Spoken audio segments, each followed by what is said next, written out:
J'ai 24 ans, j'ai découvert que j'avais un syndrome à l'âge de 18 ans. J'ai pris 60 kilos en 3 mois, à mes 18 ans du coup. Ouais. Ce qui fait qu'actuellement, je fais 1m60 pour 95 kilos. Si t'arrives à peu près à voir ce que ça peut faire. J'arrive. Et en plus de mes rondeurs, j'ai un style très particulier. Enfin, je m'habille avec des tenues très vintage. Je mets pas de pantalon. Je vais vraiment être dans des robes, des jupes avec des corsets, des trucs comme ça.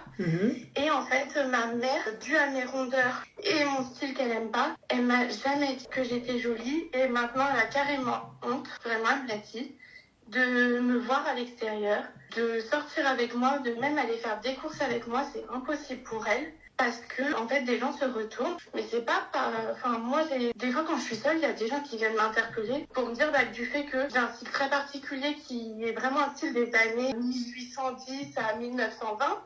Du coup, ça, ils trouvent ça joli. Mais du coup, il y en a beaucoup qui m'interpellent pour ça et qui se retournent pour ça. Mais elle a dans la tête que si les gens se retournent, c'est parce qu'ils me trouvent grosse et moche. Et tout le temps. Et donc, du coup, elle va me dire, tu vois, les gens, ils se retournent. Enfin, le peu de fois où on sort, elle va dire, tu vois, les gens, ils se retournent. Regarde, les gens, ils te trouvent grosse. Regarde, machin. Et elle m'a jamais dit que j'étais jolie. Et du coup, je sais pas quoi faire parce que j'ai essayé de lui en parler. J'ai essayé de lui dire que ça serait bien qu'on essaye même de voir un psychologue à deux. Elle m'a dit que les psys, c'était n'importe quoi. C'était des grosses conneries. Et qu'en fait, la seule chose qu'il fallait que je fasse, c'était perdre mon poids. Ou sinon, voilà, fallait que je continue à avoir honte de moi. Donc, je voulais avoir ton avis. Tu te trouves comment, toi, ma chérie, face au miroir? Quand... En fait, c'est compliqué. Il y a des moments, je vais me trouver bien avec mes tenues.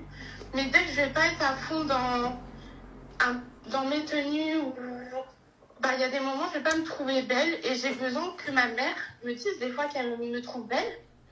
Mais je sais que je l'aurai jamais, en fait, je suis belle, tout comme elle m'a jamais dit je t'aime. Enfin, je sais que je l'aurai jamais, mais j'aimerais bien que des fois elle le fasse. Parce que justement, j'ai des périodes où je me trouve pas bien. Par exemple, les périodes du mois où je gonfle un petit peu au niveau du visage, etc., comme beaucoup de femmes. À ces moments-là, je sais que j'aimerais bien que ma mère me dise, oui, t'es quand même bien. Et il y a même des gens de ses amis, son entourage, ses collègues, etc., qui ont dit, malgré ses rondeurs, ta fille est jolie. Mais elle dit, mais non, mais regardez, en plus, elle s'habille pas comme les autres. Mais cette phrase, quand même, pour moi, elle a grave du vice. Malgré ses rondeurs, elle est quand même bien. Ça, pour moi, c'est une dinguerie quand même. Après, je sais pas, peut-être c'est moi qui vois les choses un peu bizarrement, tu vois, mais genre, en vrai, ouais, bon, malgré tout, elle est, voilà, t'as vu, voilà, elle est mignonne. En fait, pourquoi est-ce que je te demandais, est-ce que toi, comment tu te sens avec toi-même? Parce que le vrai truc, en fait, c'est ma relation avec moi-même. Tout le monde peut penser que je suis moche, tout le monde peut penser que je suis grosse, tout le monde peut penser ce que vous voulez. Moi, comment je me sens, moi, comment je me vois. C'est ça le plus important. Je me sens pas moche tout le temps. Il y a vraiment, les 3 quarts du temps, je me sens quand même bien. Je me trouve quand même jolie. Après, je me dis que c'est sûr que si j'avais moins de rondeur, je sais que je serais sûrement plus jolie. Mais je fais du sport. Je mange très sainement parce que j'ai mon copain qui est militaire, donc j'ai la même alimentation que lui. Donc, je peux dire que j'ai pas une alimentation de fast-food ou de machin, vraiment une très très bonne hygiène alimentaire. Et pourtant, je perds pas. Parce que les médecins ont dit que c'était pas des rondeurs de grossesse, c'était des rondeurs de rétention d'eau, etc. Ça avait rien à voir avec des rondeurs de graisse, en fait.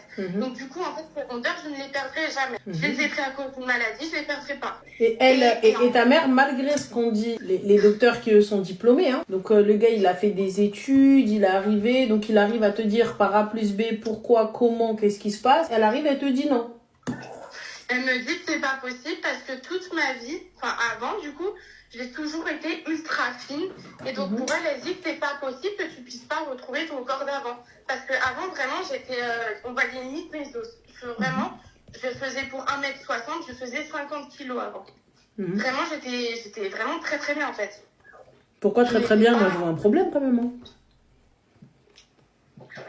Très très mince, hein. Tu me dis, on voyait mes os. Oui, enfin, c'est parce que tout le monde me disait que j'étais bien avant. Donc en fait, je finis par redire ça parce que comme tout le monde dit que j'étais mieux avant, enfin, une grosse partie dit que j'étais mieux avant. C'est vrai que du coup, je finis par dire qu'avant, j'étais très bien. Parce que maintenant, surtout d'après ma mère, je ne le suis plus, en fait. Mais ça, c'est son avis. Moi, j'ai besoin de moi, en fait, de qu'est-ce que je pense de moi, qu'est-ce que je vois. Le reste, j'en ai absolument rien à foutre de ce que pense ma mère ou de ce que pense le reste. C'est sûr que j'aimerais que ma mère, elle puisse me dire « T'es magnifique, t'es belle ». Mais si elle me le dit pas, qu'elle aille se gratter.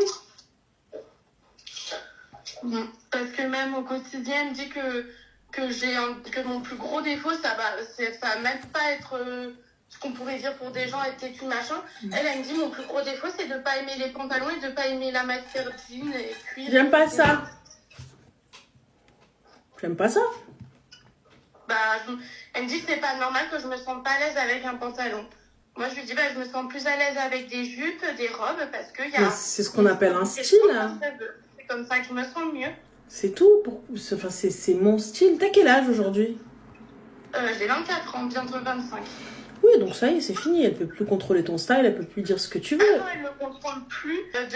Depuis mes 18 ans, en fait, c'est là où j'ai vraiment commencé à assumer mes goûts. Parce qu'avant, je les assumais à demi-mot. Où la seule personne qui aime bien mon style, c'est ma grand-mère. Et ma grand-mère, chaque fois, en fait, elle m'achetait dans le dos de ma mère des vêtements dans mon style à moi. Donc, elle achetait des corsets, on allait à Emmaüs, etc. On achetait des vêtements dans ce style-là. Et on revenait avec. Ma mère, elle gueulait, mais ma grand-mère, elle lui disait, ouais, mais je fais ce que je veux, j'achète ce que je veux à ma petite fille. Et donc, du coup, ma mère, par contre, souvent, elle faisait exprès de gâcher certains de ces vêtements-là pour que je ne puisse plus les porter et devoir les jeter. Elle faisait exprès de les trouer ou de les brûler avec le fer à repasser ou des trucs comme ça. Hein. Vraiment, elle le faisait exprès. Et dès que j'ai eu 18 ans, je lui ai dit, en fait, t'as beau ne pas m'aimer, j'aimerais que tu m'aimes, mais c'est comme ça, en fait, ça va être comme ça. Mais elle ne t'aime pas juste parce que tu t'habilles pas comme elle veut ou t'es pas comme elle veut. C'est ça. En fait, elle ne t'aime pas et elle te dit je ne t'aime pas. Elle m'a dit qu'elle m'aime, mais elle me dit pas je t'aime, elle me dit si je t'aime bien. Mais genre, comme elle dit à n'importe quel collègue en fait, elle a pas de démonstration câline un petit peu, elle m'a jamais fait de câlin, elle m'a jamais dit je t'aime. Les seuls fois où j'ai eu des câlins de sa part, c'est quand il y avait un décès dans notre famille, c'est tout. C'est les seuls moments. Pareil pour des événements, elle a jamais spécialement dit qu'elle savait que j'allais réussir. C'est à chaque fois quand j'ai eu mes diplômes et machin, c'est là où elle disait non mais je savais que tu allais y arriver. Mais avant que j'ai le diplôme, elle arrêtait pas de me dire révise, mais c'était tout. Elle n'était pas capable de m'encourager en soi. Et ma mère, elle a toujours été comme ça. Mais depuis que du coup j'ai pris mes rondeurs et que j'assume beaucoup plus mes tenues et qu'elle s'en rend compte que je ne changerai pas parce que ça fait plusieurs années maintenant que c'est comme ça, elle est de plus en plus à plus vouloir sortir avec moi, à me faire des réflexions.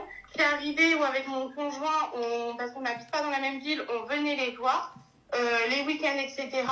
Et que pour un repas de famille ou machin, donc je m'habille comme je voulais, j'étais venue avec mes affaires dans ma valise et qu'elle se met à m'acheter des vêtements avant que j'arrive pour être sûre que pour un repas de famille, je sois habillée comme elle veut. Mon copain, ça lui arrivait de s'engueuler avec ma mère en lui disant mais pourquoi tu la laisses pas s'habiller comme elle veut? Et moi, bien sûr, je me changeais pas, mais donc du coup, ça faisait des tensions tout le temps. Et j'en ai marre parce que j'ai que ma mère, en fait. Et ma grand-mère, mon père est décédé quand j'étais tout bébé.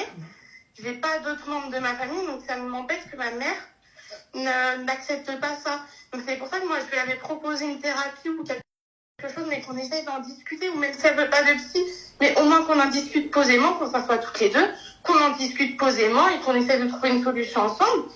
Même si la solution c'est juste qu'elle accepte, parce qu'en soi moi j'ai pas envie de changer pour elle, malgré que ce soit ma mère et que j'aime plus que tout, j'ai pas envie de changer pour elle, mais je voudrais qu'elle accepte, mais je sais pas comment faire maintenant pour qu'elle accepte. En fait, il faut que je fasse quelque chose pour qu'elle accepte. En vrai, elle a pas accepté. Fin de l'histoire. Tu vois, en vrai, de vrai, elle a pas accepté. En fait, c'est ma vie, je ne changerai pas, et fin de l'histoire. Peu importe ce que tu vas dire, peu importe ce que tu vas faire. Et merci, au revoir. C'est tout. Ouais. Réellement. Tu vois? En fait, ton avis, y a pas de souci, mais aujourd'hui, il ne m'importe plus. Donc, pour toi, je vais continuer même si...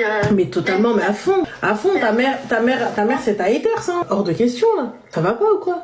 Ok. Mais clairement, impose-toi, et si t'as besoin d'aller en thérapie, vas-y, et fin de l'histoire. En soi, la seule thérapie que je peux avoir, c'est avec elle, quoi. Enfin, j'ai pas l'impression, moi, je ressens pas le besoin d'avoir une thérapie pour moi-même, parce que je sais que c'est normal que je m'assume. Enfin, je trouve ça normal. C'est normal que tu t'assumes, mais il va falloir que tu acceptes, en fait, que ta mère n'acceptera jamais.